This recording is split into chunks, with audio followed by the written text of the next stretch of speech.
Sports Betting is your home for picks, props, and futures for tonight's action.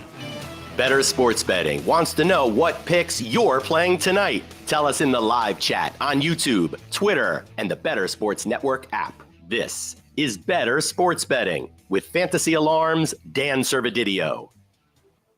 What's going on, everyone? Welcome in here to the Bettor Sports Betting Show on Bettor Sports Network and Fantasy Alarm. Welcome into a Monday show here. I got Howard Bender back from week 3. You know, we got some wins and losses that we'll review here, but we're going to be previewing some Monday Night Football. 2 games again on Monday Night Football. What's up, Howard? What's up, sir? I'm trying to clean my glasses so that maybe I can see the Monday night games a little better than I saw some of those Sunday games. Hooba dooba. I can't tell you. Listen, we're all going to have our wins and our losses, but man, I was like, I don't know. You know what? I don't know. Missed on my game bets, hit on my touchdown props, hit on, some prop bets. It's always usually the opposite. But, listen, anybody who tells you that they're winning 60%, 65% of their games, their picks every year in the NFL, they're lying to you. They're lying to you. Average analyst is like 58%, and that's really good. You go by what you see on the Circa contest or the Westgate Super contest, and you look at the end of the year, you look at what, the people who won, what their winning percentage is. It ain't 65 to 75%. That's for damn sure. So, it happens, Servo. Listen, yeah, I mean, it's so hard. It's so hard to have a winning record, let alone, have a go as hot as you were in week 1 and 2. I mean, it was an awesome start, but you have the weeks where you think you have a perfect read on some games, and all of a sudden, not that we picked this one, but all of a sudden the Colts beat the Ravens outright. I mean, it's just one of those things. The Cardinals beat the Cowboys outright. It's just like, what the heck? It was definitely a weird week. There's absolutely. But the thing about it is, for me, is like, and I've always said it, if you're in it at the very end of the game and you're like, if you're sweating your bet, then you made a good bet. You had a good read on the game. That's fine. I had the Atlanta Falcons +3. I had the Commanders +6.5, and I had the Raiders giving 2.5. Oh yeah, look at that. Yeah, we ride together, we die together. Bad boys for life, baby. But like those games right there, like the Falcons game. Let's hit the Falcons game. Yeah, there it is. Thank you, Adam Bernard, my illustrious producer here, our illustrious producer. Tagging those losses, but I mean, they're not losses; they're winning impaired. Okay, Falcons, Commanders, and then the Raiders. I knew before the end of the first half that I was cooked on these bets. I knew it. I saw it. I was like, "There's no way in hell that I'm coming back from these." Atlanta's offense looked stuck in the mud. The Commanders, I played the Commanders defense in DFS, and that was just like. That was I felt bad. I felt bad for their defense because there were so many 3-and-outs and so many garbage turnovers by the Commanders that what did you expect? You couldn't expect that their defense was going to hold up even remotely. Like the Bills had short field after short field after short field, and it was like, the Commanders, they're like, our defense is let's go to the sidelines. Oh, we got to go back in. They already scored.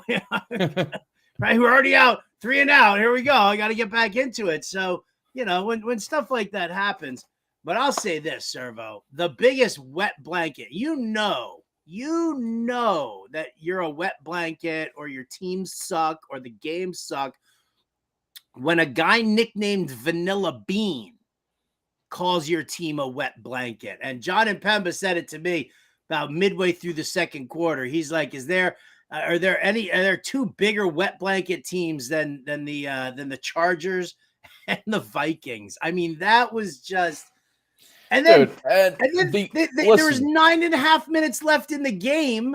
Yeah. And all we needed was like 3 points. We just needed a field goal. 9.5 minutes to go in the game, and we were like right there on the cusp.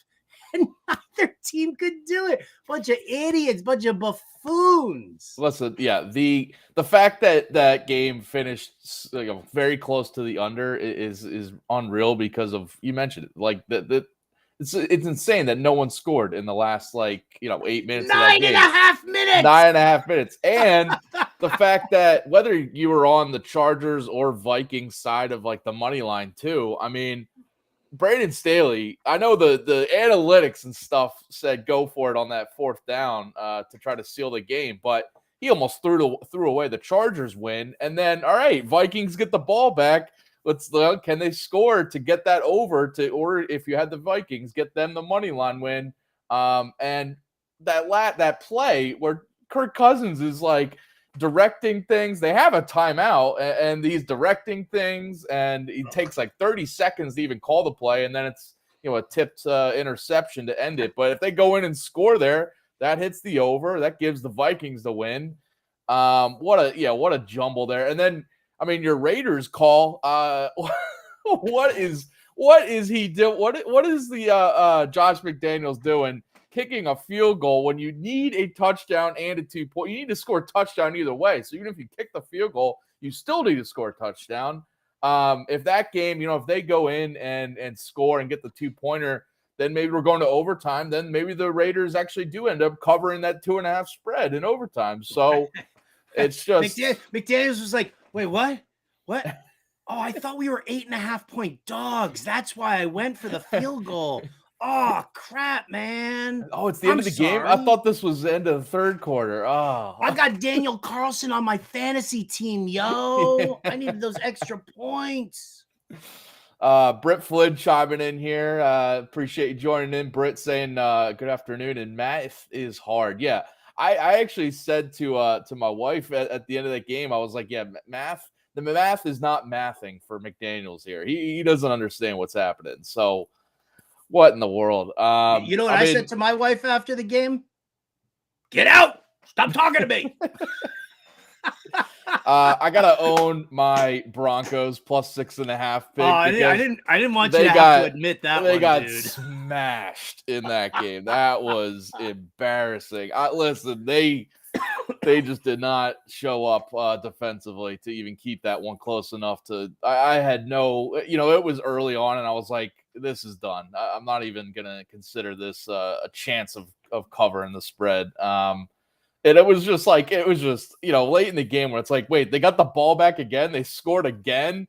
Devin A-Chain scored again. Mostert scores again. I thought they were just replaying the same touchdown over and over again. I was like, oh, stop replaying this. Oh, this is live? Shit. Oh, man. Yeah, the Falcons did not show up offensively to give us a chance with that one, so that was a bummer. Adam Bernard with the comment in the chat here. Like Warner Wolf, you said. Shout out for the Warner Wolf reference. If you had the Broncos plus 50.5, you still lost. Yeah. That was abusive, dude. That was just... I mean, I have Raheem Mostert everywhere in fantasy and DFS, so I was like, okie dokie.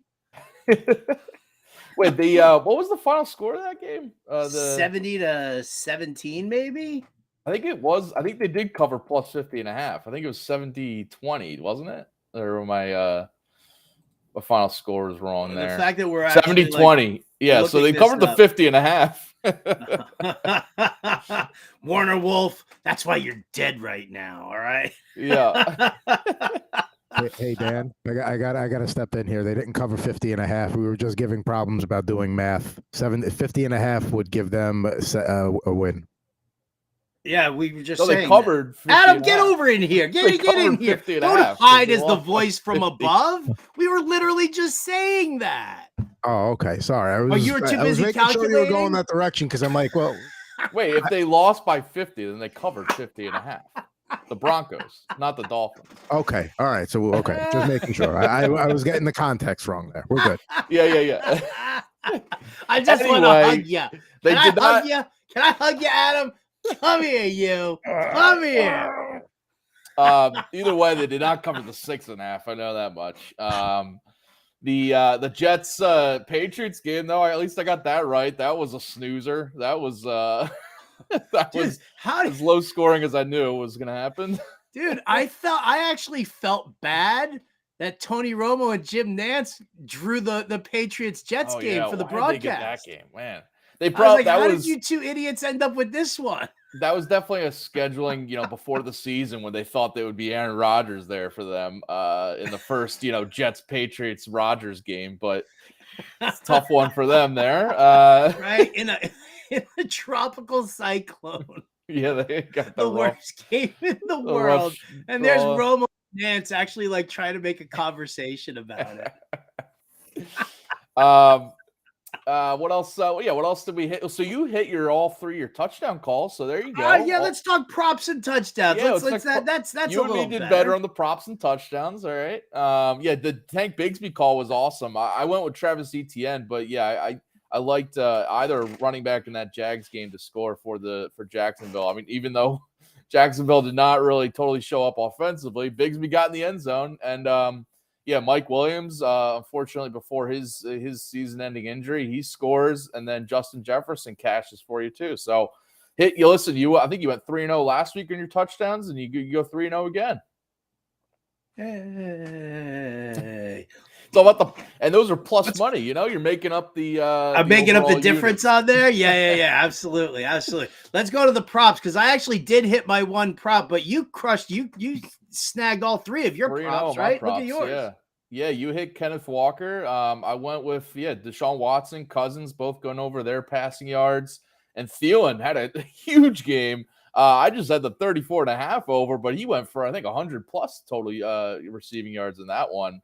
I knew he was gonna be a favorite target of Andy Dalton, so I like that one. It was good to have that one over and done early too in that game. So, the Kenneth Walker also had a huge game. I think he had over 100 total yards, but over, I think he had 90 something rushing yards. So he went over for 97. You there. 97. So my DFS lives, I know it's a betting show, and DFS is not betting or gambling. But that late action there, I needed like the DraftKings bonus for 100 yards to push me up into the different level of money because I had Kenneth Walker at reasonably low ownership, and the same thing with Adam Thielen. His touchdown, he had 140 some odd yards, 11 catches, 140 some odd yards, and a touchdown. That touchdown came super late, so all of a sudden it was as soon as those that happened. I was rigging the cash register, and I was ooh. I didn't give a crap about my bets because I was making money in DFS. And then I was oh, Kenneth Walker, come on, man. 3 yards. Just give me 3. Why is Zach Charbonnet on the goddamn field? Yeah. Charbonnet was looking good, though, anytime he touched the ball.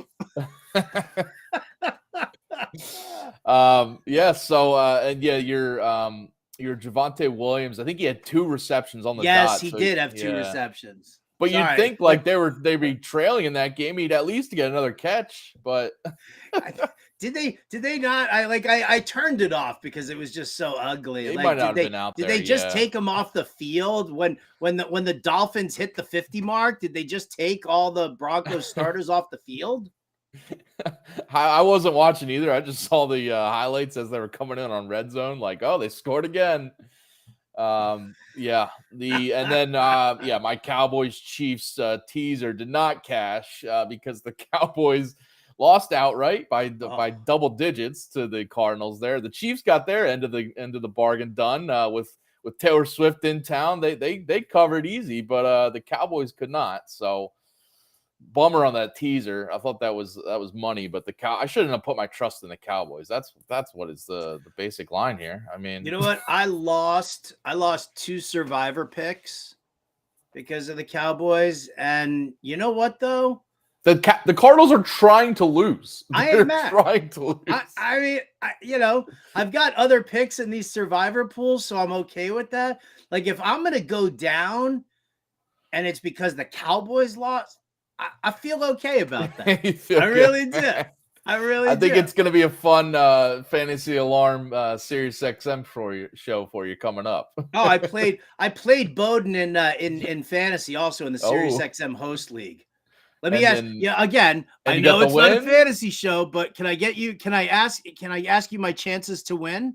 Yeah. I'll get up the calculator here. All right, let me call up here. Beep beep boop beep beep beep beep boop. Ring ring ring ring. Hello there. Hi, Dan Servodidio. Am I on the air? Am I You're live? on the air live. What's up? Sick. Howard Bender here, longtime listener, first time caller. Welcome to the Fantasy Calculator. I appreciate you having me here. All right, so I got a big matchup here right now against one of my chief rivals in the league. All right, I've got Jamar Chase still to go. He's got Evan McPherson still to go. Okay. What's the current score going right now? Okay, I've got 201.42. He's got 80. What are my chances to win? All right, hold on. I think you got a 200% chance of winning there. There you go. Thank you very much. I think you're good. Whether or not Joe Burrow plays, I think you're good with that. It's going to be the greatest fantasy alarm show of all time. All time. Oh, man. All right. Well, so, yeah, those are our wins and losses from Sunday's week 3. You know, you can't get them all right, but we're flipping the script to week 4, but not yet because we got 2 Monday Night Football games to preview tonight, give out some bets and picks for props and all that good stuff. And by the way, for tonight's Monday Night Football game, we are gamifying these games, double dip, Monday Night Football double dip on the BettorCast app. So go download that BettorCast app for free right now. Predict what will happen during the games, test your NFL knowledge. You can chat with the community live during the game about all the big plays, top performers from Eagles, Bucks, and Rams-Bengals in real time. No purchase or subscription necessary. Always free to play. Yeah, download the BettorCast app right there with that QR code. Go over to the Apple app or Google Play stores too and download the free BettorCast app. Must be at least 18 years old, but yeah, you answer questions about, prop over-unders, who will score next, different questions live during the game. And the more questions you get right, the more tickets you win to be redeemed for authentic NFL signed gear and collectibles. So download the BettorCast app before Monday Night Football games tonight. And all right, let's get right to our first matchup. We got 2 games again tonight on Monday Night Football. The first one, 7:15 Eastern time kickoff, I think it is Eagles versus Buccaneers. I got my Philly special shirt on, so you know who I'm repping here. But the Eagles, 5-point spread. Arg, matey. Oh, you're the Buccaneers, are you? My Buccaneers are under my bucking hat. The Eagles are 5-point favorites on the spread there. The over under 45, 44.5, wherever you're looking. All right, where are you going here? You can see it on the screen. It looks like you're taking the Bucks and the under. Dude, I am. I'm taking the Bucks and the under. Listen, for like legit 30-minute span on DK, it was 5.5. Yeah, and I was like fluctuating. Okay. Yeah, I was like, okay. So I mean, it's been 5 for the majority of the time. I saw it go down to 4.5, and I was like, oh, okay. A lot of money coming in early on the Bucks. Monday night dogs. That tends to happen. And then I saw it go back to 5, and then I saw it go up to 5.5. And as soon as it went up to 5.5, I bet it immediately. Okay. I hit up my guy. I was like, place it right now. Do not let it move. I mean, listen, I get it. You've got the Eagles are a very potent team. Jalen Hurts is a stud. A.J. Brown is a stud. Devonta Smith is a stud. I'll tell you one of the interesting things. I worry a little bit because of such a, the defense for Tampa Bay. Todd Bowles is a defensive guy. He's got a good secondary. And when you've got Antoine Winfield rolling around out there as the free safety, that's definitely going to help with coverage on some of these wide receivers and, inside the zone to really watch out for, AJ Brown, he always goes over the side, down the sidelines. Like that just seems to be like his thing now. Devonta Smith is the guy you really got to worry about the most on these slants because he's got that great speed. So I think Winfield's going to be in on that. I'm not saying that the Eagles lose this game.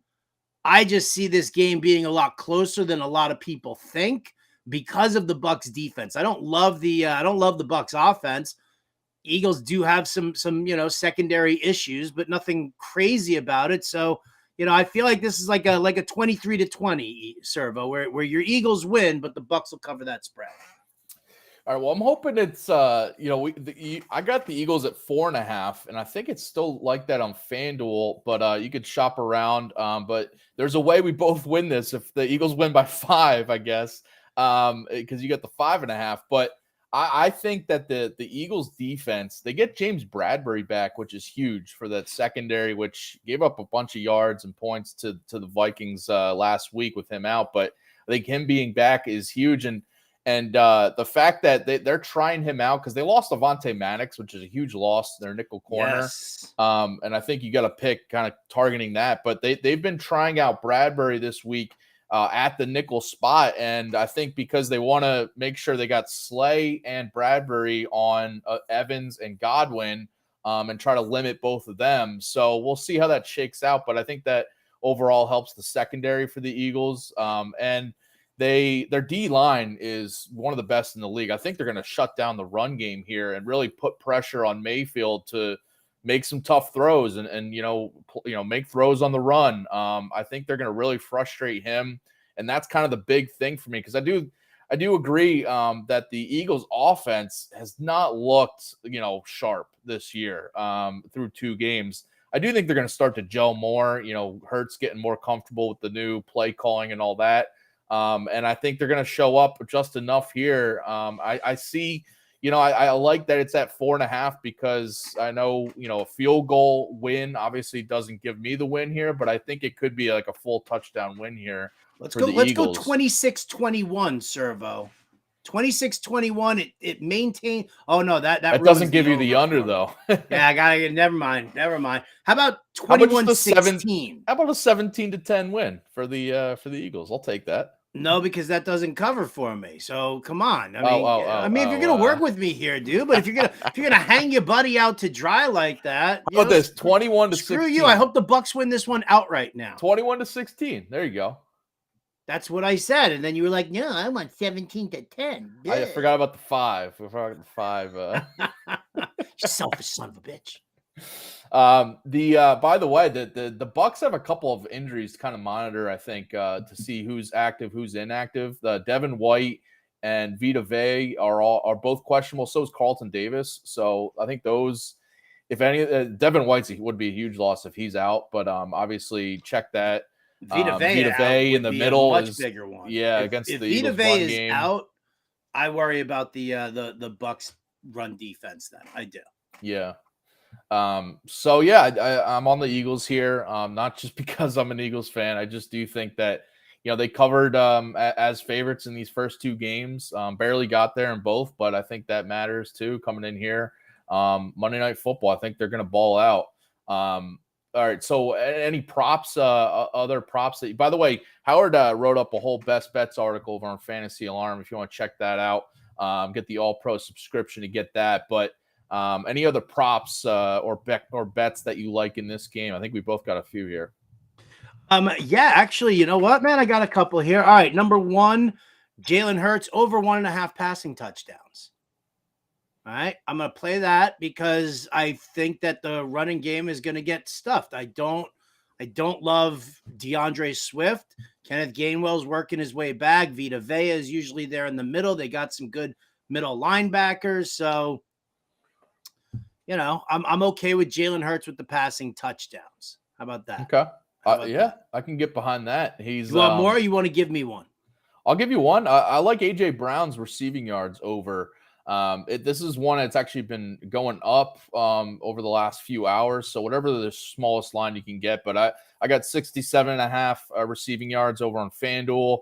I like the over. I think he had a quiet week 2, only at 29 receiving yards in that game. But I think he bounces back.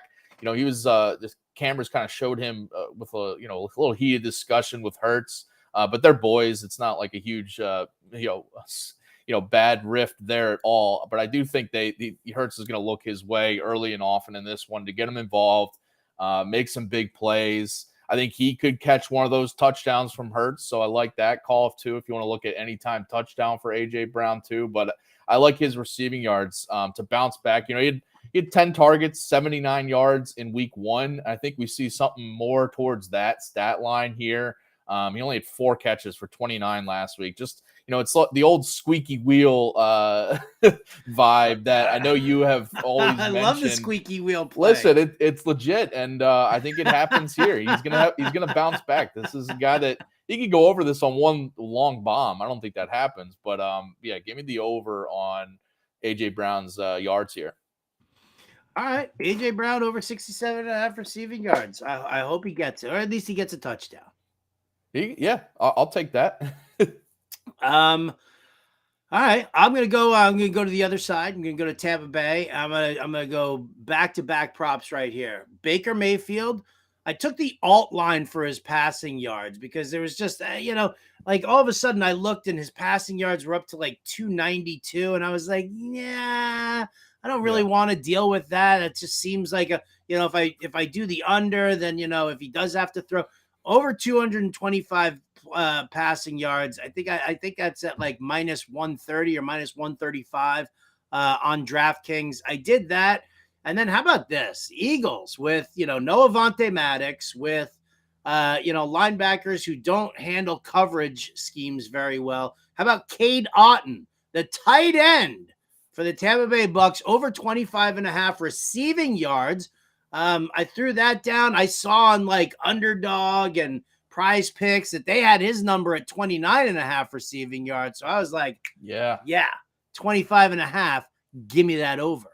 I love that one. I almost threw that one out too. So I'm probably throw that in a bet. We got Mulroy commenting here, says he likes that one and Otton over 2.5 receptions. Listen, the Eagles have led up in week 1, both Hunter Henry and Mike Gesicki combined to have a big combined stat line in that one. Week 2, TJ Hawkinson did it for the Vikings against this Eagles defense. So yeah, I'm with you on Cade Otton being a target for kind of like easier completions for Mayfield, and your Mayfield prop too, because we saw in week 1 and week 2 when the Eagles were ahead, both Mac Jones and Kirk Cousins had to chuck it all over to kind of, play catch up. Both had some big yard stat lines there too. So I think Mayfield too, I think the Bucks, if they want to keep this close, if they want to have a chance of winning, they're going to need Mayfield to be throwing it more here. And that one of my props is kind of in the same line of that. I'm going with the under on Rachaad White's rushing yards. I think, it's 49.5, which is, is a low number. Because he did have 79 yards last week, and he 73 yards last week. Sorry, and he's getting a lot of volume. He's got 17 carries in both games so far. But the Eagles' rush defense is legit. Their D line is so good, especially now that they have Jalen Carter there, really mucking things up in the middle. And they held Alex Madison to 29 yards last week on just 8 carries. Another, game flow where the Vikings had to throw more. Week 1, Ramondre Stevenson and Ezekiel Elliott combined for only 54 yards on 19 combined carries. Both had less than 30 rushing yards. So I think this is going to be another instance where Rachaad White is going to struggle against this Eagles rush defense.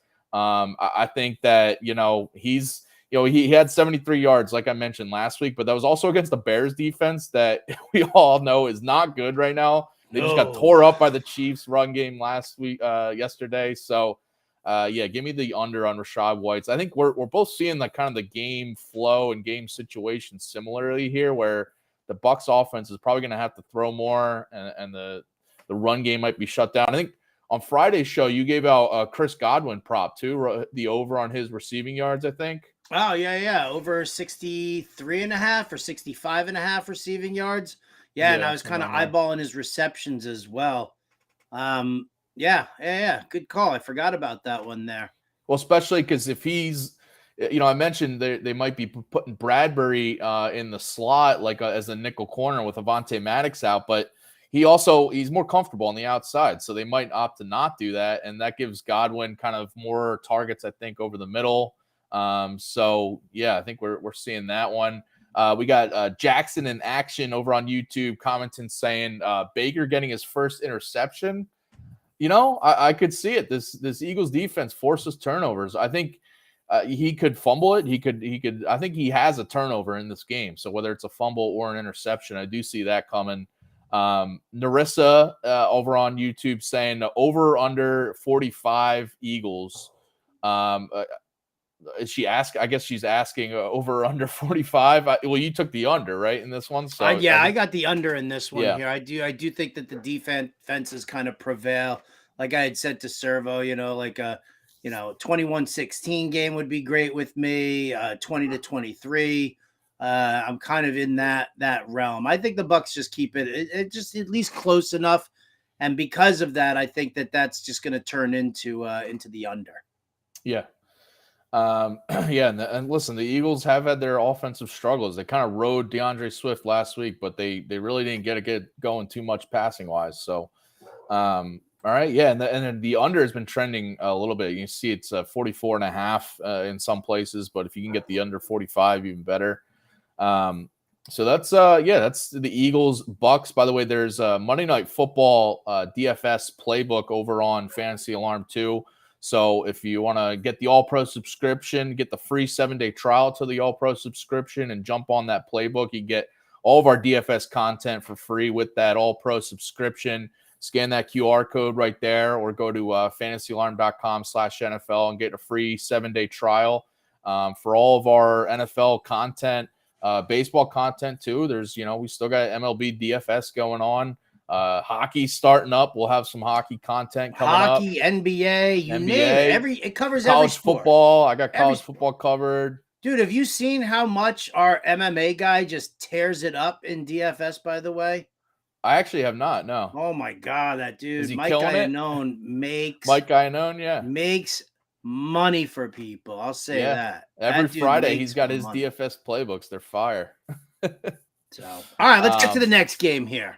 Yeah, well, real quick, before we turn the page on this game, Slick in the YouTube chat asking, can Rashad help in the passing game? Yeah, I think him and Cade Otton will both, I'd look at their receptions and receiving yards because I do think Mayfield might look for more, underneath completions, easy little dump offs if the Bucs are struggling to move the ball. And if Godwin and Evans are, more or less covered by Slay and Bradbury, I do think that, Rashad White against the linebackers for the Eagles could have some easier chances. So, yeah, I'd look at that one. All right, let's look at the next game. We got the Rams-Bengals. The big storyline, is Joe Burrow going to play? The Bengals are at -3 right now on the spread, the over-under at 43.5. We got a report, a couple reports earlier today that Burrow's going to try to go for it. He's going to work out pregame, but he's trending in the right direction to be active. I did just see before we went live, the Bengals have signed Reed Sinnett to their active roster off the practice squad. So that is, I think, telling that maybe Burrow, they have still worries about him. We'll see if he is officially active before this game. But I mean, the signs are pointing towards him playing. On Friday's show, Howard, you gave out +3 on the Rams because we thought maybe we'd get official word that Burrow wouldn't play. And we saw actually the line move, once it looked like, all right, maybe he won't play over, I think yesterday and on Saturday, the line was, like 2, 1.5, going in the Rams direction. We did get word here though today that it looks like Burrow will play and the money has come back on the Bengals, but I love this chance to now get the Rams at +3. I'm with you. I think there's still a chance Burrow doesn't play. He's going to be working out pregame. We'll see if he does end up playing, but even if he does, he's going to be limited. And this Bengals offense has been it's just totally not as effective as we know it could be. With him playing, I mean, the calf is legit limiting his effectiveness. So I'm on the Rams here, and I would look at their money line too. I think this is a great chance. I don't know what the current lines are, if it has moved again back in the Rams direction, but if it's at +3, I think it's a great little buyback spot there.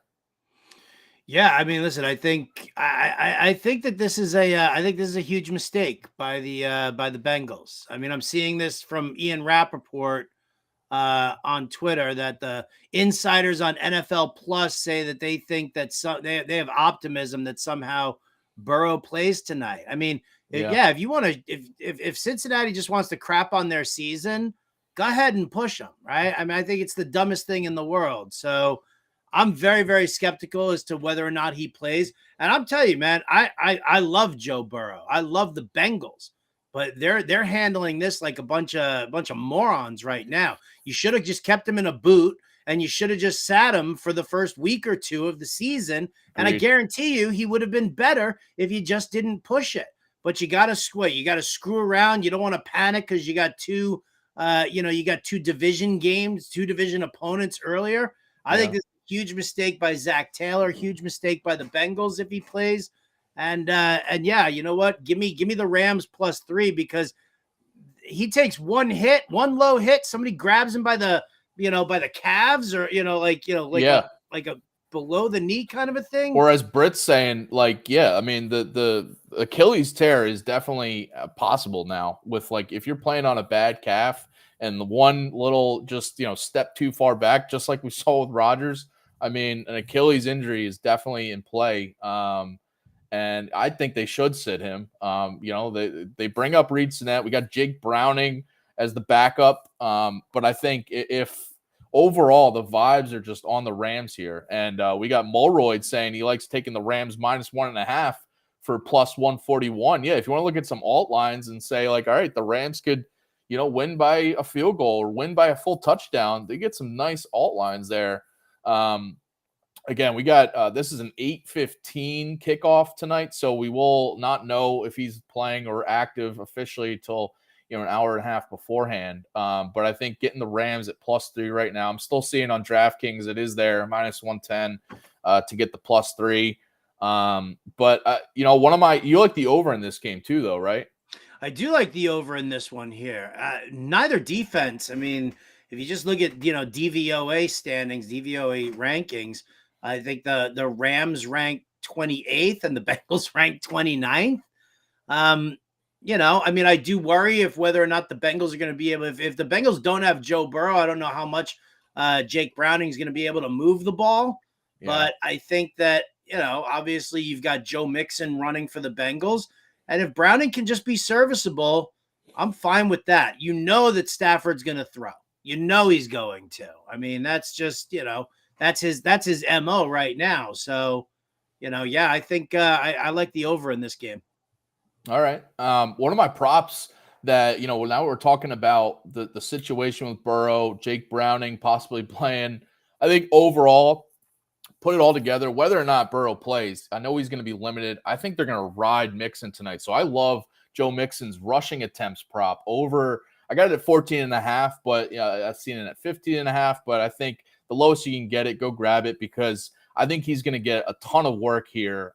He had 13 carries in both of the first two games. But again, that was with Burrow in there. The first game was, playing from behind against Cleveland, where they weren't handing it off to him a ton. And the second game was with Burrow throwing it 41 times in that one. I don't see that many attempts for him here, dropping back to pass. Or if it's Jake Browning, even better. I think Mixon is getting a lot of work here. I think the rush attempts, I'd look at his yards too, but I just like the rush attempts prop too. Last year, he was 6 of 14 regular season games. He went over this, at least 15 attempts. So, not the best, but he did average 15 carries on the year as a whole. In 2021, though, he had at least 15 attempts in 11 of 16 regular season games, averaged 18 carries per game. I think we're seeing more of that work. Last year we saw a lot of this. This offense was very pass heavy with Burrow lighting it up with Higgins and Chase. But I think this game plan for the Bengals has to be more run heavy. Has to be centered around Mixon, mainly as a ball carrier. And the Rams' rush defense has been shaky. They gave up 116 yards on 20 carries to Christian McCaffrey last week. He averaged 5.8 yards per carry. Week 1, Kenneth Walker only got 12 carries, but he gained 64 yards on those, averaged 5.3 yards per carry. I think this is a spot where Mixon, they need to give him 15 to 20 carries here. Probably use him in the passing game too, but I just like his rush attempts to go over. I think he's going to get a big workload. Yeah, listen, man, I've got Joe Mixon over 63.5 rushing yards. So There you go. I'm Yep. right there with you. I mean, in tandem. Yeah, I would look. Yeah, I like his rushing yards too. I like his props overall tonight. I think you could look at his receptions too, because he's been catching a lot of passes in these first two games. And I think especially if there's a situation where the Bengals are trailing, then he's going to be used as a receiver for sure. But hopefully early on, I just see them feeding him. Whether Burrow plays, they're going to take pressure off of him, throwing the ball, dropping back every pass. But even if it's Browning, it's definitely going to boost Mixon's carries and overall yards. All right, what other prop you got going tonight for this Rams-Bengals game? All right, well, so to go with your rushing attempts, how about passing attempts for Matthew Stafford? Over 35.5 passing attempts. I mean, he threw 50 times last week, threw 38 in week 1. It's what he does, and I think that it's just that's the game plan. That's really what works best for them. I'm sure Kyron Williams is going to get some carries, but this is a pass first scheme. Yeah, that's what Sean McVay likes doing, and that's how he's going to do it. So Stafford over 35.5 pass attempts. Yeah, I'm with you on that one because I like Stafford's passing touchdowns over 1.5. He's been looking really healthy and looking good so far this year. And I think McVay is, he's clearly letting him sling it. So I like the passing attempts called by you, but the passing touchdowns, I think there's some positive regression coming for him because he's thrown for 640 plus yards in these first two games. Rams have scored 53 points over these two games, but Stafford only has one passing touchdown to show for it in these first two. It came last week, one passing touchdown, but instead the Rams have scored 4 times on the ground. I think we're going to see some multiple touchdown efforts from Stafford going forward. I think it comes tonight. Bengals allowed Lamar Jackson to throw for 2 scores last week, and I think Stafford can get there. Last year he only did it twice in 9 games, throwing for 2+ touchdowns. But again, he was playing hurt, as we know. It was not a full healthy season for him. But in 2021 with the Rams offense, he went over this. He had multiple touchdowns in 17 of 21 games through the regular season and postseason.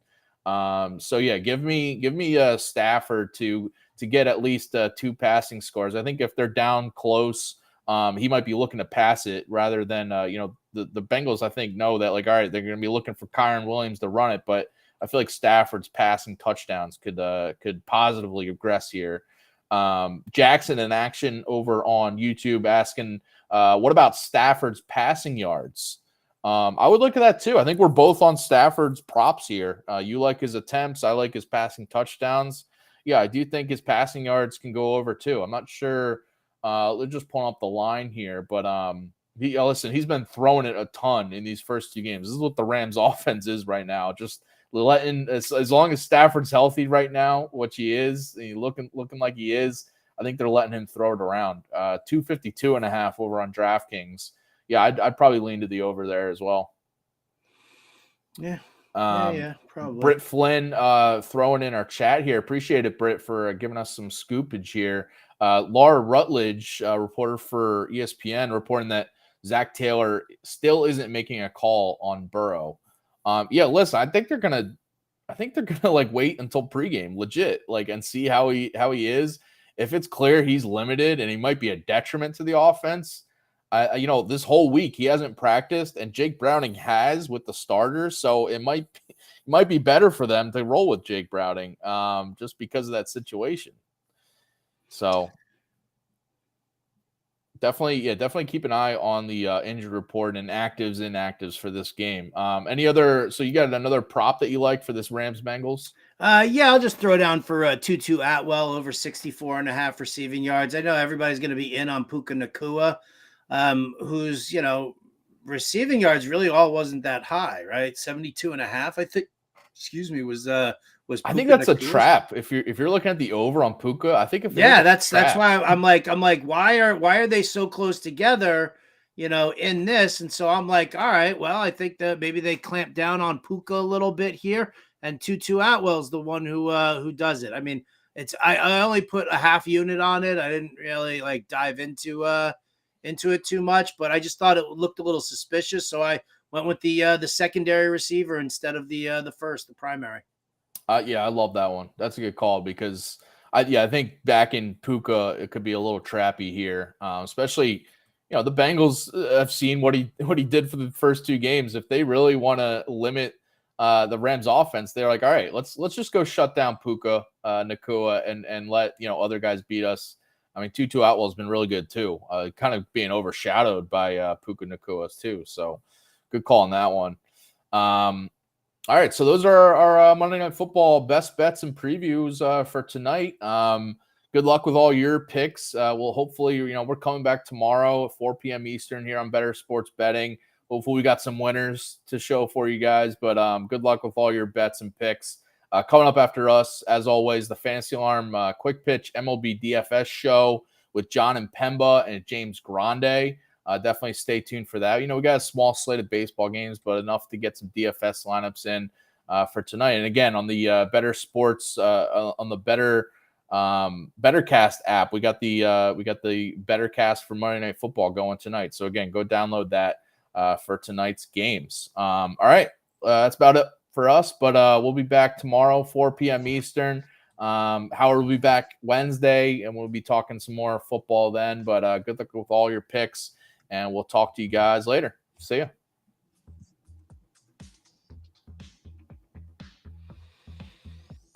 Bettor Sports Betting on the Bettor